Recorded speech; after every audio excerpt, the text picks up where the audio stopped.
Yudas 1 ayat 1 sampai 25. Dari Yudas hamba Yesus Kristus dan saudara Yakobus, kepada mereka yang terpanggil, yang dikasihi dalam Allah Bapa dan yang dipelihara untuk Yesus Kristus.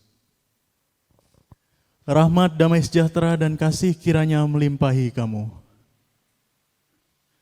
Saudara-saudaraku yang kekasih, sementara aku bersungguh-sungguh berusaha menulis kepada kamu tentang keselamatan kita bersama, aku merasa terdorong untuk menulis ini kepada kamu dan menasihati kamu supaya kamu tetap berjuang untuk mempertahankan iman yang telah disampaikan kepada orang-orang kudus. Sebab ternyata ada orang tertentu yang telah masuk menyelusup di tengah-tengah kamu, yaitu orang-orang yang telah lama ditentukan untuk dihukum.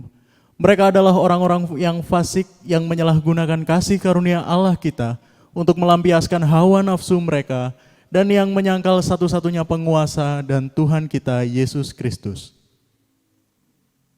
Tetapi sekalipun kamu telah mengetahui semuanya itu dan tidak meragukannya lagi, aku ingin mengingatkan kamu bahwa memang Tuhan menyelamatkan umatnya dari tanah Mesir, namun sekali lagi membinasakan mereka yang tidak percaya.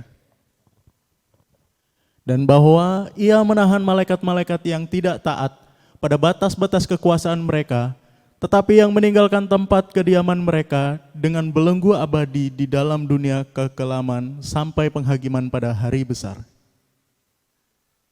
Sama seperti Sodom dan Gomora dan kota-kota sekitarnya, yang dengan cara yang sama melakukan percabulan dan mengejar kepuasan-kepuasan yang tak wajar, setelah menanggung siksaan api kekal sebagai peringatan kepada semua orang. Namun demikian orang-orang yang bermimpi impian ini juga mencemarkan tubuh mereka dan menghina kekuasaan Allah serta menghujat semua yang mulia di surga. Tetapi penghulu malaikat Mikael ketika dalam suatu perselisihan bertengkar dengan iblis mengenai mayat Musa, tidak berani menghakimi iblis itu dengan kata-kata hujatan, tetapi berkata, kiranya Tuhan menghardik engkau. Akan tetapi mereka menghujat segala sesuatu yang tidak mereka ketahui, dan justru apa yang mereka ketahui dengan nalurinya seperti binatang yang tidak berakal. Itulah yang mengakibatkan kebinasaan mereka. Celakalah mereka karena mereka mengikuti jalan yang ditempuh Kain, dan karena mereka oleh sebab upah menceburkan diri ke dalam kesesatan Bileam, dan mereka binasa karena kedurhakaan seperti Korah. Mereka inilah noda dalam perjamuan kasih-Mu, di mana mereka tidak malu-malu melahap dan hanya mementingkan dirinya sendiri. Mereka bagaikan awan yang tak berair, yang berlalu ditiup angin. Mereka bagaikan pohon-pohon yang dalam musim gugur tidak menghasilkan buah. Pohon-pohon yang terbantun dengan akar-akarnya dan yang mati sama sekali. Mereka bagaikan ombak laut yang ganas, yang membuihkan keaiban mereka sendiri. Mereka bagaikan bintang-bintang yang baginya telah tersedia tempat di dunia kekelaman untuk selama-lamanya. Juga tentang mereka Henok, keturunan ketujuh dari Adam, telah bernubuat katanya, sesungguhnya Tuhan datang dengan beribu-ribu orang kudusnya, hendak menghakimi semua orang dan menjatuhkan hukuman atas orang-orang fasik karena semua perbuatan fasik yang mereka lakukan dan karena semua kata-kata nista yang diucapkan orang-orang berdosa yang fasik itu terhadap Tuhan. Mereka itu orang-orang yang menggerutu dan mengeluh tentang nasibnya, hidup menuruti hawa nafsunya, tetapi mulut mereka mengeluarkan perkataan-perkataan yang bukan-bukan, dan mereka menjilat orang untuk mendapat keuntungan. Tetapi kamu, saudara-saudaraku yang kekasih, ingatlah akan apa yang dahulu telah dikatakan kepada kamu oleh rasul-rasul Tuhan kita Yesus Kristus. Sebab mereka telah mengatakan kepada kamu, menjelang akhir zaman akan tampil pengejek-pengejek yang akan hidup menuruti hawa nafsu kefasikan mereka. Mereka adalah pemecah belah yang dikuasai hanya oleh keinginan-keinginan dunia ini dan yang hidup tanpa Roh Kudus. Akan tetapi kamu saudara-saudaraku yang kekasih, bangunlah dirimu sendiri atas dasar imanmu yang paling suci dan berdoalah dalam Roh Kudus. Peliharalah dirimu demikian dalam kasih Allah, sambil menantikan rahmat Tuhan kita, Yesus Kristus, untuk hidup yang kekal. Tunjukkanlah belas kasihan kepada mereka yang ragu-ragu. Selamatkanlah mereka dengan jalan merampas mereka dari api. Tetapi tunjukkanlah belas kasihan yang disertai ketakutan kepada orang-orang lain juga.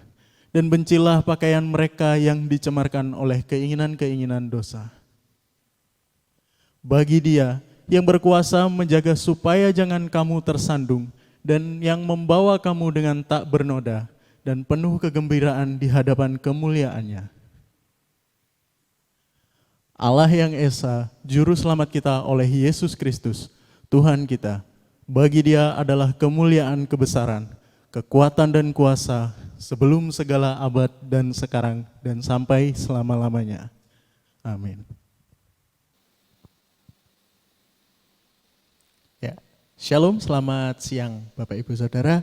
Ketemu lagi di program Jesus Way dengan saya Ferdi.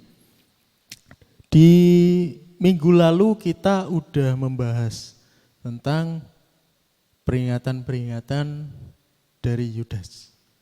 Dari surat Yudas, seperti yang kita baca tadi, kita minggu lalu udah membahas ayat 1 sampai ayat yang ke-5.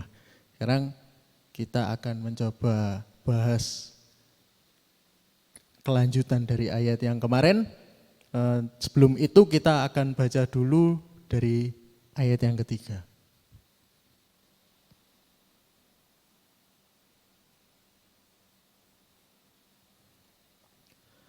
Saudara-saudaraku yang kekasih, sementara aku bersungguh-sungguh berusaha menulis kepada kamu tentang keselamatan kita bersama, aku merasa terdorong untuk menulis ini kepada kamu dan menasihati kamu, supaya kamu tetap berjuang untuk mempertahankan iman yang telah disampaikan kepada orang-orang kudus. Sebab ternyata ada orang tertentu yang telah masuk menyelusup di tengah-tengah kamu, yaitu orang-orang yang telah lama ditentukan untuk dihukum.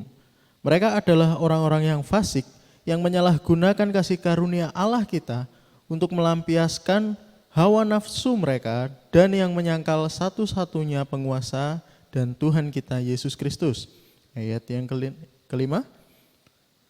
Tetapi sekalipun kamu telah mengetahui semuanya itu dan tidak meragukannya lagi, aku ingin mengingatkan kamu bahwa memang Tuhan menyelamatkan umat-Nya dari tanah Mesir, namun sekali lagi membinasakan mereka yang tidak percaya. Ini yang kita bahas kemarin ya. Lalu ayat yang ke-6, dan bahwa Ia menahan malaikat-malaikat yang tidak taat pada batas-batas kekuasaan mereka, tetapi yang meninggalkan tempat kediaman mereka dengan belenggu abadi di dalam dunia kekelaman sampai penghakiman pada hari besar. Ayat yang ke-7. Sama seperti Sodom dan Gomora dan kota-kota sekitarnya yang dengan cara yang sama melakukan percabulan dan mengejar kepuasan-kepuasan yang tak wajar, telah menanggung siksaan api kekal sebagai peringatan kepada semua orang. Ayat yang ke-8. Namun demikian, orang-orang yang bermimpi-mimpian ini juga mencemarkan tubuh mereka dan menghina kekuasaan Allah serta menghujat semua yang mulia di surga. Oke, kita kembali ke ayat yang ke-6. Kita akan bahas ini. Di ayat 6 ini dikatakan, dan bahwa Ia menahan malaikat-malaikat yang tidak taat. Jadi yang dimaksud Yudas di sini, Ia ini berarti Tuhan. Tuhan menahan malaikat-malaikat yang tidak taat pada batas-batas kekuasaan mereka. Tetapi yang meninggalkan tempat kediaman mereka dengan belenggu abadi di dalam dunia kekelaman sampai penghakiman pada hari besar. Jadi kelanjutan dari minggu yang lalu ya, yang setelah saya bahas minggu lalu tentang peringatan-peringatan yang disampaikan oleh Yudas. Di ayat yang ke-6 ini tuh si Yudas ini menggambarkan, Bapak Ibu Saudara. Jadi Yudas menggambarkan bahwa kita sebagai manusia itu bisa merasa kalau kita benar ketika kita salah. Tetapi Yudas mengingatkan kembali bahwa malaikat-malaikat Tuhan, ya. Jadi di ayat ke-6 tadi Yudas mengutip bahwa malaikat-malaikat Tuhan itu juga ada loh yang tidak taat.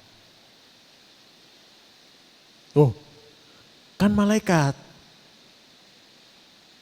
Apakah malaikat itu bisa enggak taat? Mungkin selintas beberapa kali ataupun mungkin Bapak Ibu Saudara mendengar dari internet, sering mendengar kata-kata Lucifer. Ya.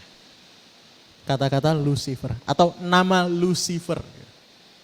Sering orang banyak membahas tentang Lucifer. Karena dalam pembahasan tersebut dikatakan bahwa Lucifer ini adalah fallen angel, adalah malaikat yang jatuh. Ya. Walaupun dia disebut iblis, tetapi status dia sebagai penyandang nama malaikat itu masih ada. Dan disebutkan bahwa Lucifer ini adalah malaikat yang jatuh. Nah, dari situ kita bisa menangkap maksud Yudas ini adalah bahwa malaikat-malaikat yang menyembah Tuhan, malaikat-malaikat yang telah diciptakan Tuhan, yang dijadikan menjadi pengikut Tuhan, itu ada yang taat, ada yang tidak taat. Loh, sekelas malaikat loh Bapak Ibu Saudara, sekelas malaikat. Ya. Itu disebutkan bahwa ada yang tidak taat. Seringkali kita sebagai orang-orang Kristen ya, seringkali kita sebagai umat Kristen lebih ya, merasa bahwa apa yang kita lakukan itu sudah memenuhi kriteria apa yang Tuhan inginkan. Apa yang kita lakukan itu sudah seturut dengan apa yang Tuhan perintahkan. Dari segi mana dulu nih? Dari sisi mana dulu nih? Tuhan menyebutkan bahwa ketika kita merasa benar, ya, kita harus berhati-hati. Karena walaupun kita bisa melakukan yang baik, hal yang baik yang kita lakukan itu belum tentu benar di hadapan Tuhan. Dan walaupun kita bermaksud baik melakukan hal tersebut, belum tentu hal itu berkenan di hadapan Tuhan. Nah, terkadang seringkali kita merasa bahwa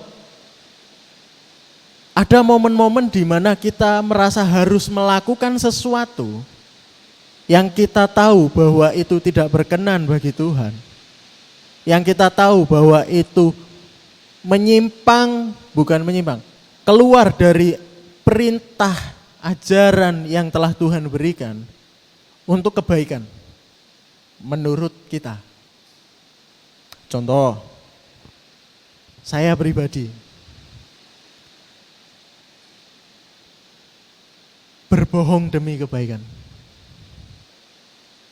Ya, jadi suatu ketika dulu, ketika saya masih memiliki pacar ya, masih pacaran gitu.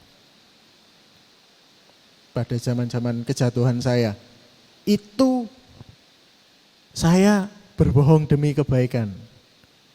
Nah, kok bisa dibilang berbohong demi kebaikan? Jadi,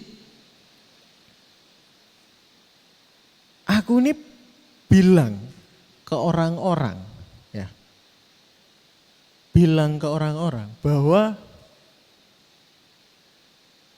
pasanganku ini itu tinggal bersama dengan orang tuanya. Masih tinggal bersama orang tuanya. Jadi pada saat itu pasanganku ini keluar dari tempat tinggal dia bersama orang tua dia keluar sendiri karena masalah yang dia pun tidak tahu penyebabnya apa, apalagi saya gitu ya. Akhirnya dia memutuskan keluar dan kutaruhlah di satu kos-kosan. Nah, apakah aku bilang ke orang-orang bahwa pasanganku ini sekarang aku sendiri? Enggak. Seakan-akan aku membuat itu demi kebaikan dia supaya dia enggak dicari sama keluarganya lagi karena dia diancam dan lain sebagainya. Karena ancaman tersebut. Tapi apakah itu hal yang benar? Secara manusia, ya udah enggak benar. Sudah tidak benar hal itu.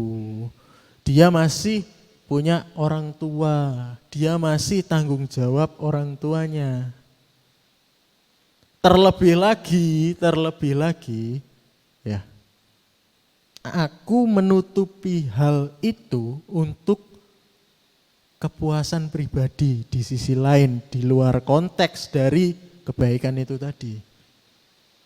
Loh kok bisa? Iya, dia ngekos sendiri, aku bisa ke tempat dia kapanpun yang aku mau, tanpa ada halangan dari orang tuanya dia lagi, dan kami bisa melakukan apapun yang kami mau. Seperti itu. Nah, mungkin sekilas menurutku pribadi pada saat itu, oh itu hal yang baik, aku menyelamatkan dia dari keluarga dia. Tetapi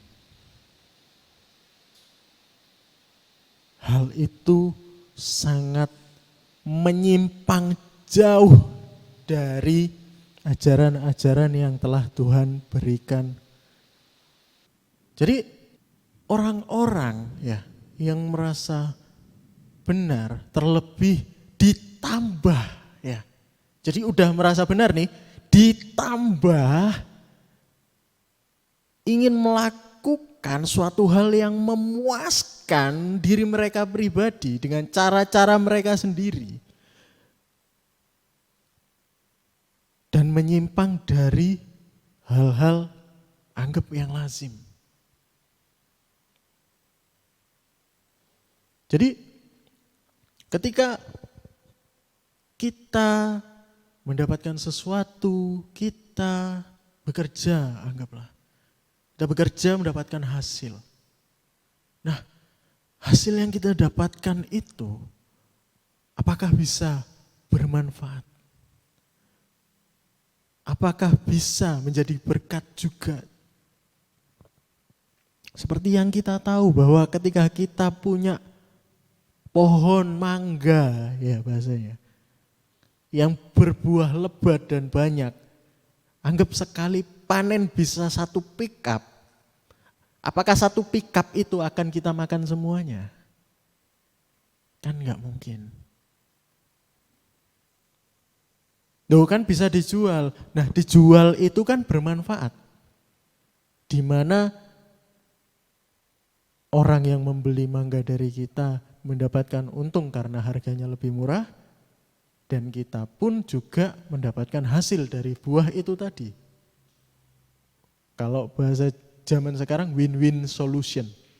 Jadi sama-sama untung. Itu hal yang manusiawi. Tetapi apakah kita mau ya ketika kita menjadi berkat kepada orang lain, itu tidak ada sangkut pautnya dengan keuntungan bagi hidup kita? Itu pertanyaannya Bapak Ibu Saudara. Karena ketika kamu menolong seseorang dan kamu merasa harus mendapatkan keuntungan dari orang yang kamu tolong, berarti hatimu tidak pure, tidak murni, tidak tulus benar-benar ingin menolong. Niat kita sebenarnya adalah investasi. Karena konteksnya mencari keuntungan. Kan Orang berinvestasi untuk apa? Mencari keuntungan. Jadi ketika kita menolong seseorang dan merasa orang tersebut harus memberikan timbal balik yang sepadan, bahkan yang lebih kepada kita, berarti kita bukan menolong, kita berinvestasi. Dan itu disamakan dengan orang-orang yang melakukan kekejian di Sodom dan Gomora. Loh, kok bisa? Loh, kan kepuasan diri kita. Dengan kita menolong seseorang, kita baik. Dan kita menuntut balas dari sana. Karena ketika kita mendapatkan timbal balik, kita mendapatkan keuntungan dari apa yang kita sudah beri, kita mendapatkan kepuasan di sana karena ya kita enggak jadi mengeluarkan apapun. Bahkan kita mendapatkan lebih dari apa yang kita dapatkan sebelumnya. Apa bedanya sama rentenir? Kan seperti itu. Jadi ketika kita melakukan kebaikan dengan menolong sesama, kita harus benar-benar tulus. Di mana kita tidak memikirkan invest di sana. Kita tidak memikirkan keuntungan yang akan kita dapatkan setelah menolong orang tersebut. Kenapa kita harus berharap keuntungan dari manusia yang kita tolong? Kalau Tuhan sendiri sudah berfirman bahwa apa yang kita tabur akan kita tuai. Loh, iman kita kemana? Kalau kita ketika menolong orang terus orang itu pergi, menghilang, dan seakan-akan tidak tahu berterima kasih kepada kita merasa rugi menolong orang tersebut. Loh, imanmu di mana? Karena Tuhan sudah berkata, apa yang kamu tabur akan kamu tuai. Tidak akan menjadi sia-sia kebaikan sekecil apapun itu. Tuhan menyembuhkan 10 orang kusta yang balik cuma 1 kok. Yang sujud dan menyembah.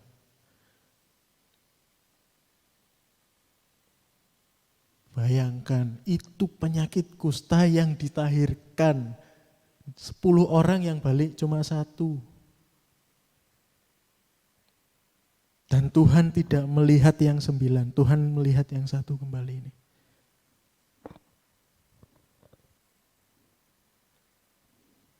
Dan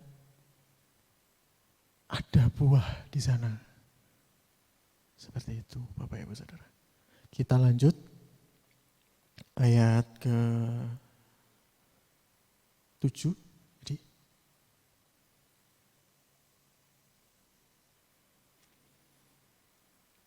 Sama seperti Sodom dan Gomora dan kota-kota sekitarnya yang dengan cara yang sama melakukan percabulan dan mengejar kepuasan-kepuasan yang tak wajar. Ini berarti dengan cara yang sama. Dengan ketidaktaatan malaikat-malaikat ya Bapak Ibu Saudara. Telah menanggung siksaan api kekal sebagai peringatan kepada semua orang. Jadi Sodom dan Gomora ini memang Tuhan pakai, memang sengaja Tuhan biarkan pada saat itu. Karena Tuhan memang sudah merencanakan bahwa Sodom dan Gomora ini akan menjadi contoh untuk kita semua yang pada saat ini, ya, yang pada masa ini sebagai contoh buat kita bahwa apa yang dilakukan oleh mereka, oleh orang-orang yang berada di Sodom Gomora ini, hukumannya adalah bara api. Seperti yang Bapak Ibu Saudara bisa baca tentang Sodom dan Gomora. Kota itu di bumi hanguskan Bapak Ibu Saudara. Jadi kotanya saja ini di bumi hanguskan. Dan di sini ditulis loh.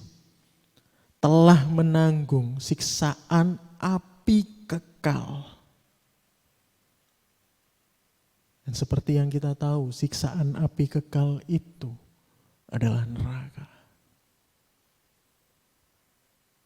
Jadi apa yang dilakukan oleh orang-orang yang berada di Sodom Gomora ini, tidak ada toleransi dari Tuhan. Semua masuk neraka.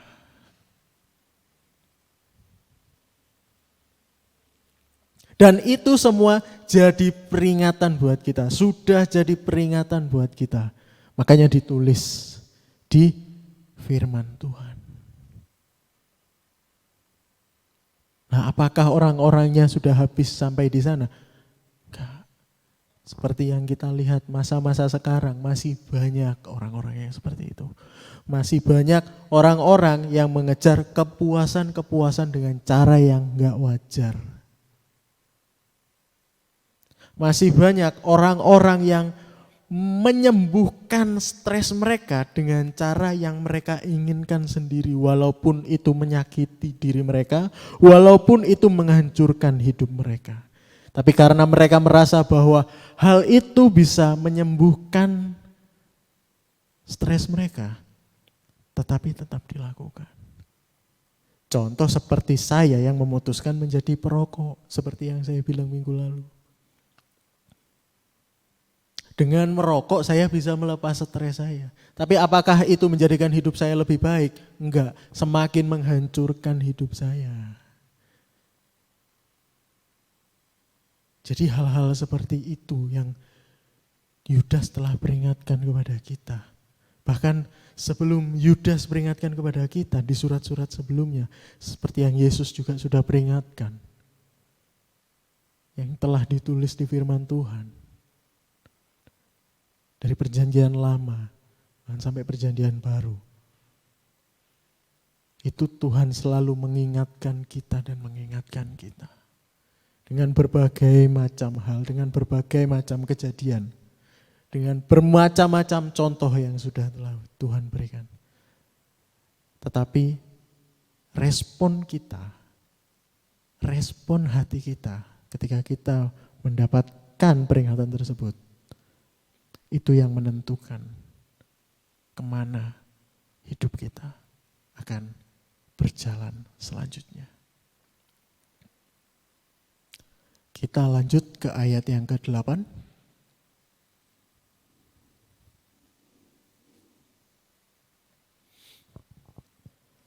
Namun demikian orang-orang yang bermimpi-mimpian ini juga mencemarkan tubuh mereka dan menghina kekuasaan Allah serta menghujat semua yang mulia di surga.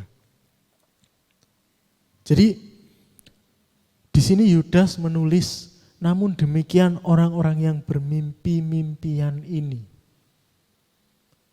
Nah, saya tertarik mendengar kata bermimpi-mimpian ini. Loh, kan yang mereka lakukan ini adalah kehidupan nyata, gitu. Maksudnya, ya mereka melakukan itu bukan hanya sekedar bunga tidur atau mimpi. Mereka bermimpi melakukan hal-hal tercela tersebut. Enggak, dengan nyata, dengan sadar mereka melakukan hal itu. Kenapa ditulis bermimpi-mimpian di Yudas? Nah setelah saya cari apa maksudnya bermimpi-mimpian itu. Jadi maksud dari bermimpi-mimpian ini adalah orang-orang yang seperti ini, itu kebenaran yang mereka yakini adalah kebenaran dari imajinasi mereka. Jadi ketika kita merasa bahwa yang kita lakukan benar dan kita memakai firman Tuhan jadi pembenaran dalam apa yang telah kita lakukan, yang menurut kita benar itu bukan kebenaran, itu imajinasi termasuk. Halu kalau bahasa sekarang.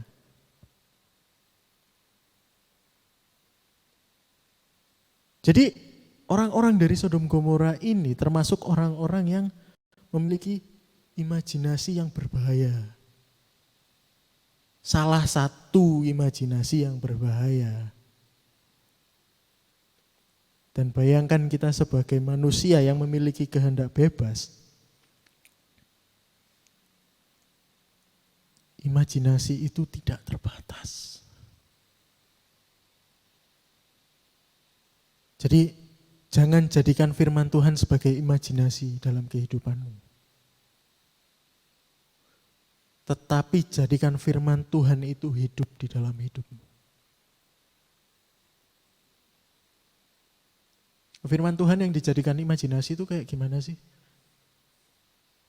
Jadi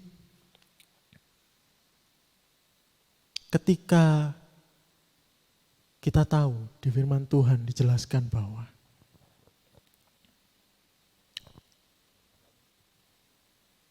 ketika kita hidup, kita tidak boleh hidup sebagai orang yang malas. Dan di firman Tuhan ditulis bahwa orang yang tidak bekerja, makan pun dia enggak layak. Nah, kita pakai firman Tuhan itu di hidup kita, jadi imajinasi. Imajinasinya seperti apa? Kita enggak melakukan apa-apa, kita tidak melakukan sesuatu yang bermanfaat, kita tidak menghasilkan buah dalam kehidupan kita, tetapi kita sudah merasa bahwa hidup kita yang paling menghadapi kehidupan yang keras. Kita merasa bahwa kita yang digempur masalah habis-habisan.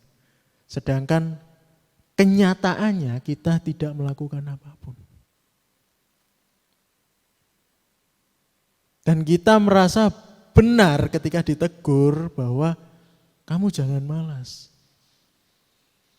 Bahwa orang yang bekerja pun, orang yang tidak bekerja makan pun gak layak. Jadi hal-hal seperti ini itu yang berbahaya bagi kita sebagai orang-orang yang mengikut Yesus, Bapak Ibu Saudara.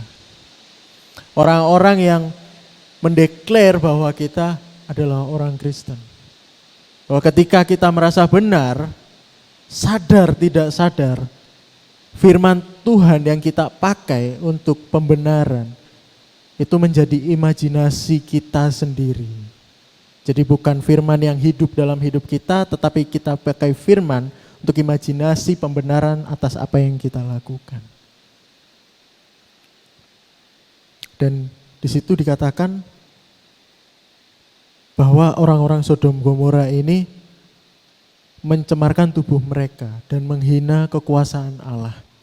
Oh, bukan cuma itu, bahkan mereka menghina kekuasaan Allah serta menghujat semua yang mulia di surga. Kita lanjut ke ayat yang ke-9. Tetapi penghulu malaikat Mikael ketika dalam suatu perselisihan bertengkar dengan iblis mengenai mayat Musa, tidak berani menghakimi iblis itu dengan kata-kata hujatan. Tetapi berkata, kiranya Tuhan menghardik engkau. Nah, di ayat ini kita bisa lihat bahwa peringatan Yudas ya di sini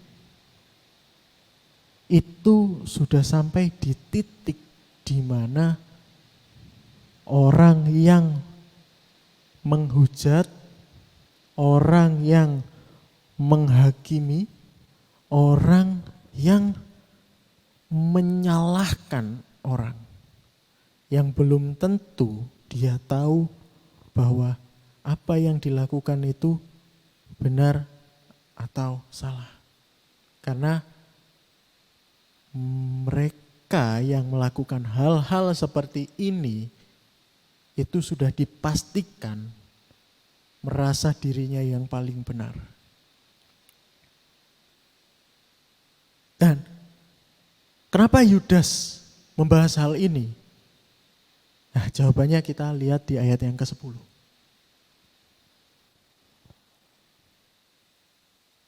Akan tetapi mereka menghujat segala sesuatu yang tidak mereka ketahui, dan justru apa yang mereka ketahui dengan nalurinya seperti binatang yang tidak berakal, itulah yang mengakibatkan kebinasaan mereka. Jadi ini gambaran orang-orang Kristen, gambaran manusia terutama. Yang pada saat ini, yang seperti kita ketahui, pada masa-masa ini, yang banyak dan sering kita lihat, itu sering menghakimi, sering menghujat, sering menyalahkan, sering membicarakan kesalahan orang lain di belakang orang. Kalau bahasa lain, menggosip. Ya. Membicarakan kejelekan orang di belakang mereka. Nah, kalau sudah bilang menjelekan, apakah tidak ada hujatan di sana? Sudah pasti menghujat.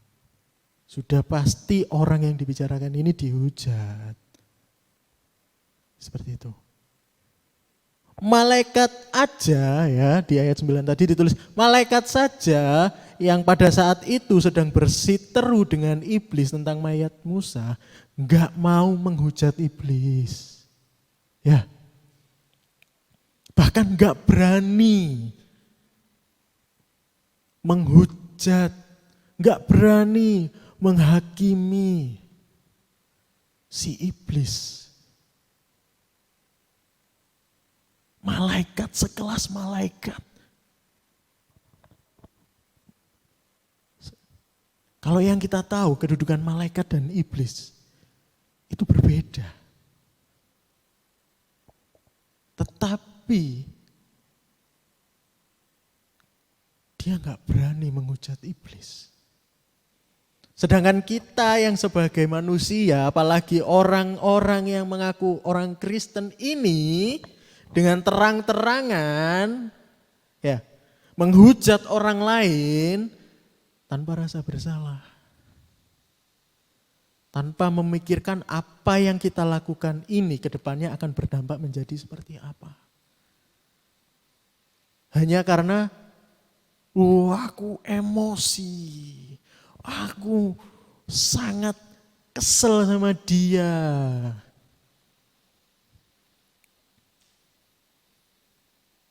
Itulah kenapa Tuhan mengajarkan kita tentang kasih, Bapak Ibu Saudara. Untuk menghindarkan kita dari hal-hal yang seperti ini. Karena apa? Karena Tuhan sudah memberikan 10 perintah Allah pun kepada manusia pada zaman itu masih terang-terangan.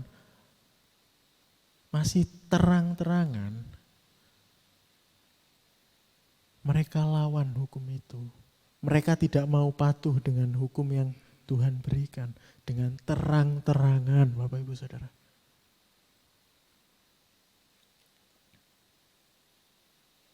Dan akhirnya dipermudah sama Yesus, dipersimpel kalau bahasa saya ya, sama Yesus dengan ajaran yang Yesus berikan kepada kita. Yang bukan cuma cuap dari kata-kata saja. Tetapi Tuhan Yesus sudah praktekkan itu sebelum dia disalibkan.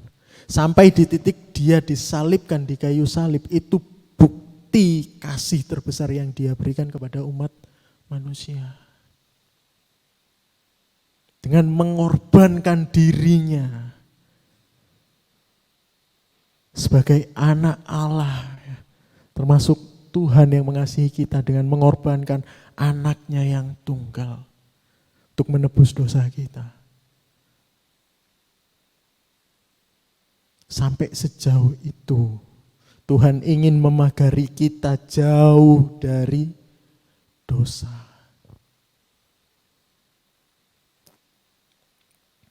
Agar tidak terulang lagi kejadian di mana Adam dan Hawa jatuh.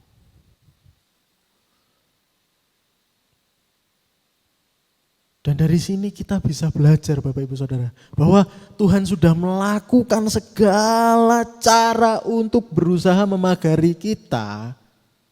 Tuhan berusaha dengan segala cara untuk mengingatkan kita, untuk memperingatkan kita, untuk menegur kita. Ketika kita salah, ketika kita akan jatuh dalam dosa. Tetapi terkadang kita bisa mengabaikan hal-hal tersebut karena keinginan kita sendiri.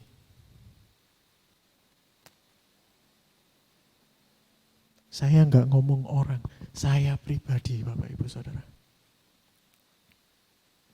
Yang sudah tahu bahwa berzinah itu dosa, tapi tak terabas. Tetap kulakukan sampai bertahun-tahun. Padahal sudah mendapatkan teguran, sudah mendapatkan peringatan.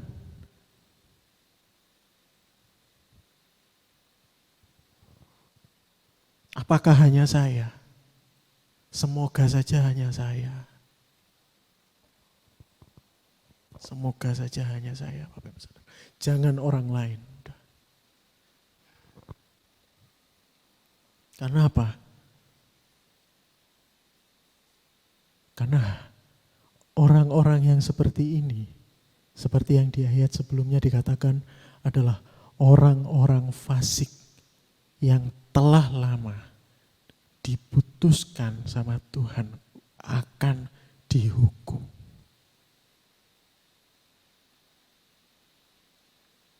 Jadi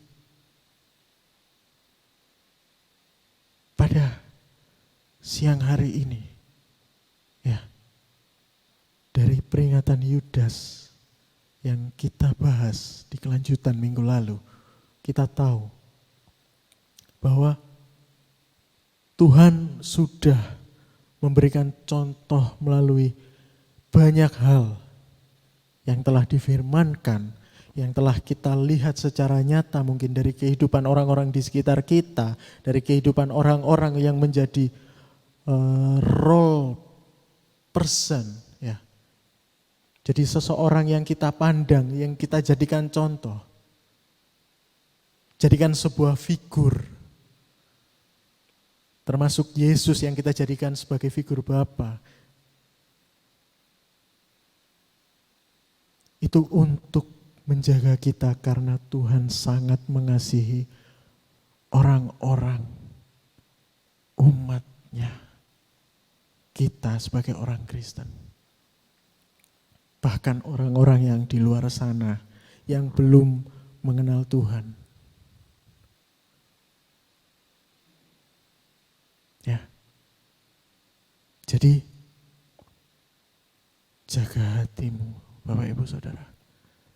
Jangan abaikan peringatan-peringatan dari Tuhan. Karena Tuhan sudah berusaha segala cara untuk mengingatkan kita.